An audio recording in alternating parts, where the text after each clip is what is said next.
बिस्मिल्लाहिर्रहमानिर्रहीम। अस्सलाम वालेकुम नाज़रीन, आप यूट्यूब चैनल देख रहे हैं। मैं इमरान खान। इमरान खान साहब ने आज जेल से बड़े सख्त पैगाम दिए। पहले तो इमरान खान साहब की बहनों को मिलने नहीं दिया जा रहा था, सारा दिन वहाँ पे धक्कम पेल होती रही। हाई कोर्ट्स के ऑर्डर्स मौजूद थे, सलमान अकरम राजा साहब गए, उनको फिर भी नहीं मिलवाया गया और बड़ी सख्ती की गई पाकिस्तान तहरीक इंसाफ के कारकुनों पर। आज वहाँ पर टॉर्चर भी हुआ, तशद्दुद का निशाना भी बनाया गया कुछ कारकुनों को। तो ये पंजाब पुलिस की एक्टिविटीज़ हैं। अडयाला जेल का अमला है वो भी बिल्कुल ताउन नहीं करता। अदालती अहकाम जो है वो हवा में उड़ा दिए जाते हैं। ये एक नॉर्मल रूटीन बनती जा रही है और ये कोई ऐसी चीज़ नहीं है जो जिसके ऊपर अब हैरत का इजहार किया जाए। इमरान खान साहब की बहनों को धक्के पड़ना, उन्हें बार बार वहाँ से गिरफ्तार कर लेना नॉर्मल चीज़ है। कल ये मरियम नवाज के साथ होगा या उसके किसी रिश्तेदार या बहन भाई के साथ होगा या बिलावल के साथ या बिलावल की फूफी ताई के साथ होगा, तो उसको ये जेहन में रखना चाहिए। नॉर्मल चीज़ है, कोई बात नहीं, ये होता रहता है। अभी पीटीआई के साथ हो रहा है, कल आपके साथ होगा। तो जो कुछ आप बोल रहे हैं ये आपको काटना पड़ेगा, मकाफाते अमल है। और ये जो हमारे इस वक्त मिलिट्री एस्टेब्लिशमेंट के साहिबान हैं, उन्हें लगता है कि वो हमेशा दूसरों को गंदा करेंगे, उनकी माओ बहनों को जलील करेंगे और उनको तकालीफ में मुब्तला करेंगे और ये कभी मुड़ के उन पे नहीं आएगा। ये सूद समेत आपको भी अदा करना पड़ेगा। ये जो आग आपने लगाई है ना लोगों के घरों में, ये आपके अपने मिलिट्री एस्टेब्लिशमेंट के जो करता धरता है ना, ये आप दुनिया में जहां मर्जी भाग जाएं, ये आग आपके दरवाजों तक आएगी। यहां इस जग में भी आपको जवाब देना पड़ेगा। परवेज मुशर्रफ की मौत याद है ना, किस किस्म की बीमारी उन्हें लग गई थी, किन हालात में उन्होंने अपनी जिंदगी आखिर में गुजारी। अल्लाह रब्बुल इज्जत का कानून बड़ा सख्त है और फिर जाकर अल्लाह को जवाब भी देना पड़ता है जो मासूमों के साथ किया जाए। जैसे इंसानों को पकड़ पकड़ के अमेरिका के हवाले किया गया, जिस तरीके से कत्लेआम किया गया, सारी दुनिया जानती है। तो इमरान खान साहब ने क्या कहा जरा ये आप सुने। ये बड़ी इमरान खान साहब के बड़े स्ट्रेट फॉरवर्ड बयान आते हैं आसिम मुनीर के बारे में। वो ये कहते हैं कि इस वक्त मुल्क का जो कंट्रोल है आसिम मुनीर फर्द वाहिद के पास है। आसिम मुनीर इतना जालिम आदमी है कि एक ज़हनी मरीज है जैसे ये इमरान खान साहब ने कहा। आसिम मुनीर को कहा कि ये बहुत जालिम आदमी है और ये एक ज़हनी मरीज की तरह है। पाकिस्तान की तारीख में जितना जुल्म आसिम मुनीर ने किया अपने दौर में, इतना किसी और डिक्टेटर ने नहीं किया। ना इन्होंने बच्चे छोड़े, ना औरतें छोड़ी, ना बुजुर्ग और ज़ईफ लोगों को छोड़ा। फिर डॉक्टर यास्मीन राशिद की इमरान खान साहब ने जेल में एग्जाम्पल दी, क्योंकि वो अपनी बहन एक बहन से वो मिले उस्मा खानम से, तो वो बता रही हैं सारी बातें बाहर आकर कि डॉक्टर यास्मीन राशिद केस की उन्होंने मिसाल दी इमरान खान साहब ने कि वो कब से जेल में है और उनका कसूर क्या है। सिर्फ यही कसूर है कि उन्होंने कहा कि जी मैं पाकिस्तान तहरीक इंसाफ को नहीं छोड़ूंगी, और जिन लोगों ने छोड़ दिया पाकिस्तान तहरीक इंसाफ को उन्हें आम माफी दे दी गई। बुशरा बीबी क्योंकि इमरान खान साहब के साथ डट के खड़ी हो गई तो उन्हें कहते तन्हाई में रखा हुआ है। अब ये अपनी कुर्सी की खातिर कुछ भी कर गुजरेगा। ये आसिम मुनीर के बारे में इमरान खान साहब ने कहा कि आसिम मुनीर साहब अपनी कुर्सी की खातिर, वैसे कुर्सी का जो पुरानी एक आईनी मुद्दत है जो हमेशा से हमारे मुल्क में राइज है, उसके मुताबिक आसिम मुनीर साहब के 3 साल अब पूरे हो गए। ये उनका फेयरवेल का टाइम चल रहा है, बिल्कुल आखिरी चंद दिन रह गए हैं। इसके अंदर वो नॉर्मली आर्मी चीफ तमाम कोर्स में जाते हैं, इधर उधर जाके मुलाकातें करते हैं, अलविदाई मुलाकातें करके खुदा हाफिज करके वाइंड अप कर देते हैं। आर्मी चीफ नॉर्मली ये करते हैं इन दिनों में। लेकिन आसिम मुनीर साहब ऐसी कोई भी एक्टिविटी नहीं कर रहे। इसका मतलब है जाना जुना कोई नहीं उन्होंने, और वो पक्के होके बैठे हुए हैं। अब इमरान खान साहब ये कह रहे हैं कि ये सिर्फ अपनी कुर्सी की खातिर कुछ भी कर गुजरेगा। ये इस मुल्क में आसिम लॉ है। मुल्क की अखलाकियात खत्म हो गई हैं। जिस तरह सिक्योरिटी फोर्सेज आम लोगों को गोलियां मार रही हैं, जिस तरह हमारे साथ हुआ पाकिस्तान तहरीक इंसाफ के कारकुनों को गोलियां मारी गई, जिस तरह मुरीदके में कत्लेआम हुआ, कश्मीर में जो कुछ हुआ अवाम के साथ, इसके पीछे सिर्फ एक आदमी है जो आसिम मुनीर है। यानी इमरान खान साहब का यह मानना है कि कत्ल व गारतगिरी के जितने वाकयात हुए उनके पीछे आसिम मुनीर साहब है। देखिए, जनरल बाजवा ने बड़ा गंद मारा था पाकिस्तान की पॉलिटिक्स में। ख्वाजा आसिफ के बकौल जनरल बाजवा ने वो घटिया और इतनी ज्यादा सियासत की कि ख्वाजा आसिफ जैसा सियासतदान भी अपनी सारी जिंदगी में इतनी सियासत नहीं कर पाया। तो जनरल बाजवा की बड़ी घटिया सियासत थी, लेकिन गोलियां उसके दौर में नहीं चली इस तरह, बंदों का इस तरह कत्लेआम उसके दौर में नहीं हुआ। लेकिन अब इमरान खान साहब कह रहे हैं जो कत्लेआम हुए ये सारे के सारे इमरान खान साहब ने उठा के आसिम मुनीर साहब के खाते में डाले। उन्होंने कहा जी बिल्कुल इसके पीछे सिर्फ एक आदमी है जो आसिम मुनीर है। पीटीआई किसी से बातचीत नहीं करेगी। अच्छा, अब ये जो मुज़ाकरात के हवाले से ढोल पीटा जा रहा है कि मुज़ाकरात किए जाए, हुकूमत को एंगेज किया जाए, एक कदम हुकूमत आगे बढ़ जाए, पीटीआई एक कदम पीछे हट जाए, एहतजाज की सियासत ख़त्म कर दी जाए, ये आजकल बहुत शद्द और मत के साथ ये बयानियां इमरान इस्माइल साहब और फवाद चौधरी साहब ये ज़्यादा बात कर रहे हैं और गुज़िश्ता चंद दिनों से ये बहुत ज़्यादा मुतहर्रिक भी हैं। इमरान इस्माइल साहब क्योंकि इतने पक्के सियासतदान नहीं है, वो इमरान खान साहब से उनके ताल्लुकात बहुत अच्छे थे, पुराने साथी थे, गवर्नर बन गए थे। लेकिन इमरान इस्माइल साहब वैसे भी कमज़ोर आदमी है, कच्चे आदमी है, फौरी तौर पे पैरों से निकल जाते हैं, तो वो बात भी बता देते हैं जो बात नहीं बताने वाली होती। तो इमरान इस्माइल साहब ने खुल के बता दिया कि हमारी तो एस्टेब्लिशमेंट ने मुलाकात करवाई शाह महमूद कुरैशी से और दीगर साथियों से, और वो राब्ते जो हैं वो मौलवी महमूद साहब के हैं, वो हमारे ये राब्ते करवा रहे थे।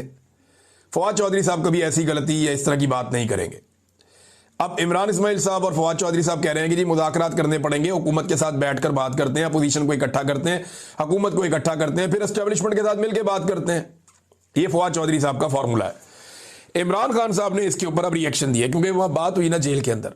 उन्हें बताया कि जी बाहर मुज़ाकरात के ढोल पीटे जा रहे हैं और ये कहा जा रहा है और सुहेल अफरीदी को आपसे मिलने की अभी तक इजाजत नहीं दी गई।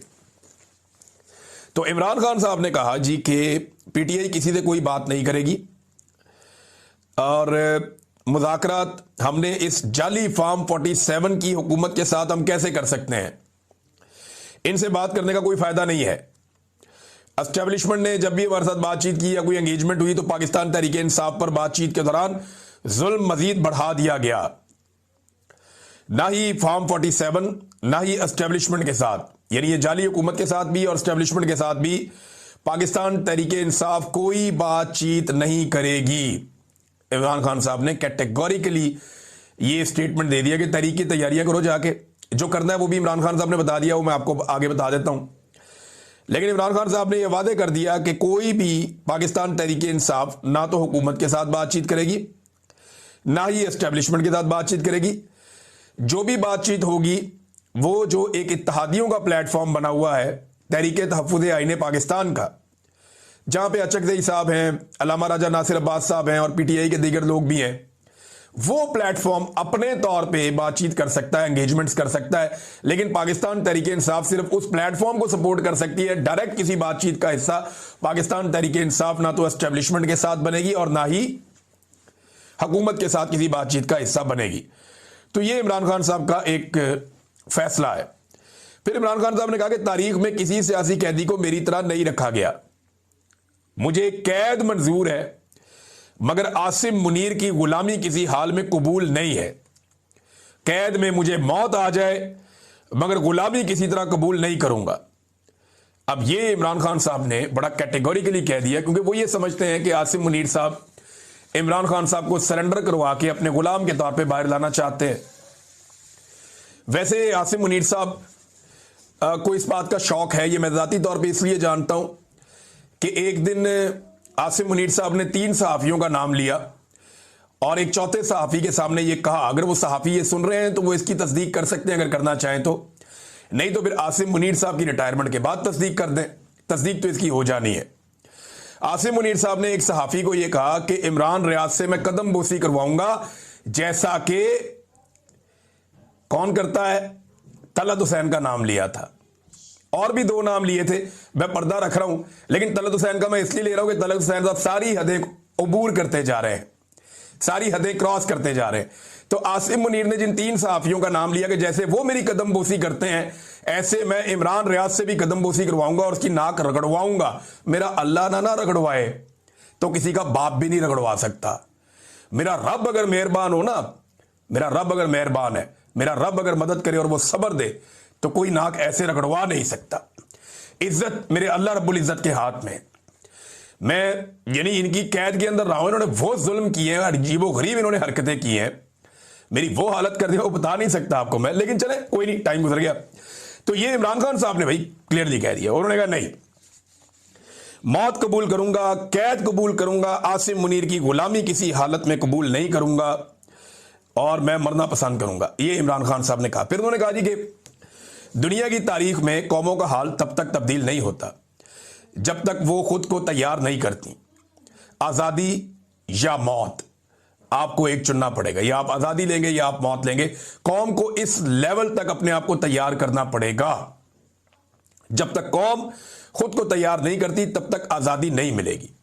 फिर इमरान खान साहब ने कहा, क्योंकि सलमान अकरम राजा साहब पे तो बहुत बड़ी जबरदस्त बम्बारमेंट होती है, उन पे अटैक किया जाता है सलमान अकरम राजा साहब पे, तो उनके हवाले से इमरान खान साहब ने कहा जी मुझे उस पर पूरा भरोसा है सलमान अकरम राजा पे, और उन्हें पैगामात पहुंचाए जाएं मेरी जानिब से, क्योंकि पार्टी को कुछ पैगामात इमरान खान साहब ने पहुंचाए, वो सलमान अकरम राजा साहब लेकर जाएंगे और ले जाकर पार्टी के लोगों को देंगे।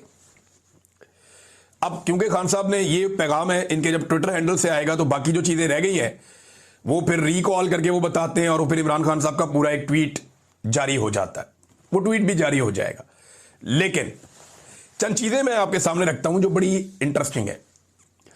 इमरान खान साहब ने मुरीदके का तस्करा किया, तो आज सुबह सुबह एक वीडियो आई, मैंने उस वीडियो को बड़े गौर से देखा। जिस शख्स ने मुझे वीडियो भेजी उसने कहा जी और वीडियोस भी हैं उसकी इतला के मुताबिक, और वो ये कह रहा है कि ये एक वीडियो नहीं है, ये ज्यादा वीडियोस हैं, और वक्त आने के साथ साथ मजीद वीडियोस सामने आ सकती हैं। इन वीडियोस में ना मुरीद के लिखा हुआ है, पीछे एक बाटा की दुकान भी है, उसके ऊपर नंबर भी लिखा हुआ है, पीछे एक जगह पे एक लिखा हुआ मोटरसाइकिल सवार हजरात जो हैं वो अंडरपास से गुजरे हैं, वो भी एक जगह पे लिखा हुआ है, सामने कुछ नंबर लिखे हुए हैं, एक एड्रेस लिखा हुआ है मुरीदके का। तो ये कंफर्म हो रहा है कि ये एरिया कहीं मुरीदके का ही है। नाज़रीन, जब भी इमरान खान साहब एक नई तहरीक शुरू करने की बात करते हैं तो कोई ना कोई साजिश शुरू हो जाती है। यानी कभी ये कहा जाता है कि बातचीत चल रही है, कभी ये कहा जाता है कि इसको रोक लें, फलां चीज कर दी जाएगी, तो ट्रक की एक बत्ती के पीछे हमेशा लगाया जाता है। पार्टी के अंदर तकसीम पैदा करने की कोशिश की जाती है, लोगों को लड़वाया जाता है, लोगों को डिस्करेज किया जाता है, डंडे का इस्तेमाल भी किया जाता है, बहुत सारे टैक्टिक्स जो हैं वो इस्तेमाल किए जाते हैं ताकि एहतजाजी तहरीक ना चल सके। और ये काम ज्यादातर पाकिस्तान की एस्टेब्लिशमेंट और जो मौजूदा रजीम है, हुकूमत है, ये मिलकर करते हैं। एस्टेब्लिशमेंट किसी भी सूरत में इमरान खान साहब के वजूद को अब बर्दाश्त नहीं कर सकती, ये बात बिल्कुल सादी है। एस्टेब्लिशमेंट को कभी भी किसी सियासतदान ने इतना नुकसान पाकिस्तान में नहीं पहुंचाया जितना इमरान खान साहब ने पहुंचा दिया है। पाकिस्तान का एक एक बच्चा अब जानता है कि पाकिस्तान के मसाइल के लिए जिम्मेदार एस्टेब्लिशमेंट के बंद कमरों में किए गए गलत फैसले हैं। जब तक ये फैसलों का इख्तियार अवाम के पास नहीं आएगा या अवामी मुंतखब नुमाइंदों के पास नहीं आएगा, तब तक पाकिस्तान आगे नहीं बढ़ पाएगा। ये चीज किसी दौर में नवाज शरीफ को समझ आई थी, बेनजीर भुट्टो को भी समझ आई थी, लेकिन नवाज शरीफ साहब ने ऐसा लगता है कि कंप्रोमाइज कर लिया और उन्हें समझ आ गई कि जिंदा रहने का तरीका और सियासत में जिंदा रहने का तरीका यही है कि कंप्रोमाइज करें और अपने खानदान के लिए इक्तदार का एक हिस्सा लेते रहें एस्टेब्लिशमेंट से। एक हिस्सा मैंने इसलिए कहा कि इसमें ज्यादातर चीजें जो हैं वो एस्टेब्लिशमेंट के हाथ में ही रहती हैं। इस मरतबा पाकिस्तान तहरीक इंसाफ को तकसीम करने के लिए जो हमला हुआ वो तहरीक इंसाफ के बाहर से नहीं हुआ, वो तहरीक इंसाफ के अंदर से हुआ। मैं आपको वो बाद में बताता हूं, लेकिन पहले आप ये जुनैद अकबर साहब का स्टेटमेंट है ये देखें तो काफी क्लैरिटी आ जाएगी, आपको चीजों का आइडिया हो जाएगा कि ये हुआ क्या और किया किसने और इसका नतीजा क्या निकल रहा है। जो जुनैद अकबर साहब हैं, ये जहां पे हुकूमत है पाकिस्तान तहरीक इंसाफ की, वो सबसे इंपॉर्टेंट सूबा है क्योंकि वहीं से वो अवामी पावर इकट्ठी कर सकते हैं। पंजाब के अंदर तो 10 बंदे इकट्ठे हो जाएं तो वो डंडे मारते हैं, दहशतगर्दी के पर्चे कर देते हैं, घरों के अंदर घुस जाते हैं, लोगों की इमलाक तोड़ देते हैं, गाड़ियां तोड़ देते हैं, तबाही फेर देते हैं। तो यहां पे तो बहुत ब्रूटैलिटी है, जुल्म है, जबर है, फस्तायत है। तो पंजाब में तो हिलने भी नहीं देते, पूरे निजाम को बांधा हुआ। जबकि खैबर पख्तूनख्वा में जो है वो वहां से एक पावर पंप होती है और इकट्ठे हो जाते हैं लोग और वो चल पड़ते हैं इमरान खान साहब के लिए। तो वहां जुनैद अकबर साहब को इमरान खान साहब ने बनाया था पाकिस्तान तहरीक इंसाफ का सूबाई सदर। अब सूबाई सदर जो है उसके पास बहुत सारे इख्तियारात होते हैं, लेकिन जुनैद अकबर साहब खुद एक बेबसी की तस्वीर बने हुए हैं। उन्होंने एक इंटरव्यू दिया और उसमें उन्होंने अपनी सूबाई हुकूमत के ऊपर संगीन तरीन इल्जामात लगा दिए। जुनैद अकबर साहब कहते हैं जनाब के जो लोग जलसा करवाते हैं इमरान खान साहब के कहने के मुताबिक और हमारी हदायत के मुताबिक, उन लोगों के लिए खैबर पख्तूनख्वा में जिंदगी तंग कर दी जाती है। उन्होंने आतिफ खान का, शराम तरकई का और असद कैसर वगैरह का नाम भी लिया। उन्होंने कहा जी वो कहते हैं कि हमने जलसा कराया तब से लेकर अब सूबाई हुकूमत हमारा कोई भी काम नहीं होने दे रही। जुनैद अकबर कहते हैं कि मेरा अपना कोई काम नहीं हो रहा, सूबाई सदर हूं मैं, ब्यूरोक्रेसी बिल्कुल ताउन नहीं कर रही। जब उनसे पूछते हैं तो वो कहते हैं जी वजीर आला हाउस से मैं मना किया गया, सूबाई हुकूमत ने मैं मना कर दिया। वो कहते हैं जब मैंने जाके पार्टी के जो मौजूदा चेयरमैन है बैरिस्टर गौहर, उन्हें शिकायत लगाई तो जनाब पता चलता है कि उनके अपने काम नहीं हो रहे, उनके अपने इलाके में काम रुके हुए हैं और वहां की जो ब्यूरोक्रेसी है वो उनकी भी बात नहीं मानती। तो ये एक बेबसी है जिसका उन्होंने इजहार किया। अहमद मीर साहब के प्रोग्राम में वो बातचीत कर रहे थे और वो ये कह रहे हैं कि डीपीओ की बात करें या डीसी की बात करें, कोई हमारी बात नहीं सुनता, बल्कि बैरिस्टर सैफ वो काम करते हैं जो हम कहते हैं उसके बिल्कुल उल्टा कर देते हैं। यानी अभी तैमूर झगड़ा साहब कह रहे थे कि मुझे अगर जाना है इमरान खान साहब को मिलने के लिए तो मुझे कोई हॉलीवुड की फिल्म की तरह अपने मुंह के ऊपर बैरिस्टर सैफ का नकाब पहनना पड़ेगा, फिर शायद जाकर मैं इमरान खान साहब से मुलाकात कर सकूं, वरना तो मुलाकात भी नहीं होने देते। अब ऐसा लगता है कि ये जो अभी तकसीम पैदा की गई है पाकिस्तान तहरीक इंसाफ में, ये जानबूझकर पैदा की गई है। तहरीक इंसाफ के बहुत सारे लोग ये कह रहे हैं कि ये तकसीम पैदा नहीं होनी चाहिए थी, चाहे उसका ताल्लुक एक ग्रुप से है, दूसरे से है, तीसरे से है, चौथे से है, वो तमाम ग्रुप यही कह रहे हैं कि ये तकसीम पैदा नहीं होनी चाहिए थी। ये तकसीम पैदा हुई कैसे? देखिए, तकसीम के नतीजे में होता यह है कि अवामी रद्द-ए-अमल आता है और इस तकसीम का फायदा यह होता है कि जो तहरीक चलने वाली होती है वो तहरीक चलने से पहले ठप हो जाती है। अभी यही इस मरतबा किया गया। देखें, कुछ चीजें ऐसी थीं कि हुकूमत गिरने के खतरे के बावजूद खैबर पख्तूनख्वा की हुकूमत बजट पास करने के हवाले से कर सकती थी, यानी हुकूमत भी बचा सकते थे और चीजों को अच्छे तरीके से भी कर सकते थे। मिसाल के तौर पे इमरान खान साहब से मिलने की कोशिश की जा सकती थी, जो कोशिश बिल्कुल नहीं की गई। देखिए, अगर बैरिस्टर सैफ जाता है और जाकर इमरान खान साहब से मिल लेता है तो वो तो एक सिर्फ वजीर आला के साथ काम करने वाला आदमी है। अगर बैरिस्टर सैफ जाकर इमरान खान साहब से मिल लेता है तो वजीर आला क्यों नहीं मिल सकता? यह सवाल वजीर आला को अपने आप से पूछना चाहिए कि इस आदमी में ऐसा क्या है कि इसको मिलिट्री एस्टेब्लिशमेंट इमरान खान से मिलवा देती है। इसमें ऐसा क्या है कि इसको मिलवाती है और बाकी लोगों को नहीं मिलवाती? क्या ये मिलिट्री एस्टेब्लिशमेंट का वफादार है या इमरान खान का वफादार है? ये अली अमीन गंडापुर का वफादार है या किसी और का वफादार है? वैसे मैं आपको बता चुका हूं कि वो खैबर पख्तूनख्वा का मोहसिन नकवी है, बैरिस्टर सैफ। अब वो जितनी मर्जी सफाइयां देता रहे, एक्चुअली तो वो यही है। इमरान खान साहब से मिलने की कोशिश की जा सकती थी, जो नहीं की गई। मुलाकात ना होने की सूरत में एहतजाज रिकॉर्ड करवाया जा सकता था, जो नहीं किया गया। और बजट को अचानक पास करने की बजाय सियासी कमेटी के मशवरे के मुताबिक 27 जून को पास किया जा सकता था, या कम से कम बजट को पंजाब के, वफाक के और सिंध की हुकूमतों के बाद पास कर लेते। पहले उन्हें बजट पास करने देते, थोड़ा सा प्रेशर बना लेते। अपनी हुकूमत बचाना जरूरी था तो बजट पास करना ही पड़ना था। लेकिन जिस भोंडे अंदाज में यह सब कुछ किया गया, उससे तो ऐसा दिखाई देता है कि शायद जानबूझकर पाकिस्तान तहरीक इंसाफ को तकसीम करने की एक साजिश की गई है। अब तरीकाकार क्या है? देखिए, अभी इससे निकलने का तरीकाकार सिर्फ और सिर्फ एक एहतजाजी तहरीक है, जिसके बारे में इमरान खान साहब पहले ही अहकाम दे चुके हैं कि एहतजाजी तहरीक चलाई जाए। पाकिस्तान तहरीक इंसाफ को एहतजाजी तहरीक चलानी पड़ेगी, लेकिन इस मरतबा एक मुख्तलिफ हिकमत अमली के साथ आना होगा। और इसके बारे में डिस्कशन पाकिस्तान तहरीक इंसाफ में हुई थी। जो पाकिस्तान तहरीक इंसाफ में डिस्कशन हुई थी और जो इमरान खान साहब का लाइन ऑफ एक्शन इस मरतबा दिखाई दे रहा था, वो ये नहीं है कि सारे लोग इकट्ठे होकर इस्लामाबाद की तरफ जाएंगे। इस मरतबा जो उनका लाइन ऑफ एक्शन था, ये और ये मैं आपको बता रहा हूं, ये वो लोग या जो पाकिस्तान तहरीक इंसाफ के अंदर से खबरें आ रही हैं या जो चीजें पब्लिक हो चुकी हैं उनके बारे में बता रहा हूं मैं आपको, कि इनका लाइन ऑफ एक्शन ये था कि पूरे पाकिस्तान को बंद करेंगे, मेन शाहराहें पाकिस्तान की बंद करेंगे और बहुत सारी जो एनर्जी समेत दीगर बहुत सारी चीजों की जो सप्लाई है उसको बंद कर देंगे। पाकिस्तान तहरीक इंसाफ के कारकुन मुख्तलिफ इलाकों में बड़े पैमाने पर निकलकर, और अगर इस तरह की एक्टिविटी हो जाती है, सप्लाई बंद हो जाती है, शाहराहें बंद हो जाती हैं, रास्ते बंद हो जाते हैं, या अमली तौर पे पाकिस्तान तहरीक इंसाफ, देखें वो मुल्क की एक बहुत बड़ी ताकत तो है, तो उन्हें एक मोमेंटम बनाना पड़ेगा ना तहरीक का। और अगर वो मोमेंटम बनता है और उसके बाद वो मुल्क को जैम करने में कामयाब हो जाते हैं तो ये एक बहुत बड़ा प्रेशर होगा, इंटरनेशनल लेवल की न्यूज बनेगी, पाकिस्तान के अंदर एक बहुत बड़ी खबर बनेगी और एक बहुत बड़ा प्रेशर क्रिएट होगा। और उस प्रेशर के नतीजे में